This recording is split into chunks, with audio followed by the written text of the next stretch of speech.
తిరుపతి కోదండరామస్వామి వారికి భాష్యకార్య కంకర ట్రస్ట్ 4 గొడుగులు కానుక అందించారు. తమిళనాడుకు చెందిన భాష్యకార కంకర ట్రస్ట్ అధ్యక్షులు మాధవ్ నాయుడు, ఫౌండర్ ట్రస్టీ దినేష్ కుమార్ ఆధ్వర్యంలో ఈ గొడుగులను తీసుకొచ్చారు.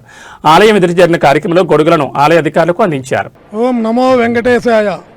ఇవాళ కోదండరామస్వామి టెంపుల్ యొక్క బ్రహ్మోత్సవ కార్యక్రమంలో ఒక భాగమైనటువంటి గరుడోత్సవం రోజు మా యొక్క ట్రస్ట్ శ్రీ భాష్యకార కైంకర్య ట్రస్ట్ తరపున ఈ యొక్క ట్రస్ట్ యొక్క ఫౌండర్ ట్రస్టీ, మిగతా ట్రస్టీ మెంబర్లు మరియు మా యొక్క పాత మిత్రులు, ఇక్కడ లోకల్గా ఉండే పాత మిత్రులు, ప్రస్తుత సహచరులతో కలిసి ఇంకా టీటీడీ ఇక్కడ డెప్యూటీ మేడం కానీ ఇక్కడ ఉన్న టెంపుల్ ఇన్స్పెక్టర్తో వాళ్ళంతా కలిసి ఈ యొక్క దేవాలయానికి, ఈ యొక్క కోదండరామస్వామికి మా యొక్క గొడుగులు సమర్పించడం, డొనేట్ చేయడం అనేది ఒక మహద్భాగ్యంగా నేను కానీ మా ట్రస్ట్ వాళ్ళు కూడా భావిస్తున్నాం.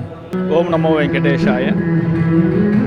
అఖిలాండ కోడి బ్రహ్మాండ నాయక శ్రీ కోదండరామస్వామి వారి వార్షిక బ్రహ్మోత్సవం అంగరంగంగా టీటీడీ తరపున చాలా చక్కగా జరుగుతుంది.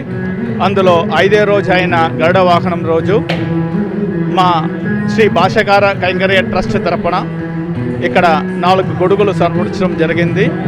ప్రతి సంవత్సరం మనం ఇక్కడ స్వామివారికి గొడుగులు సమర్పిస్తున్నాం.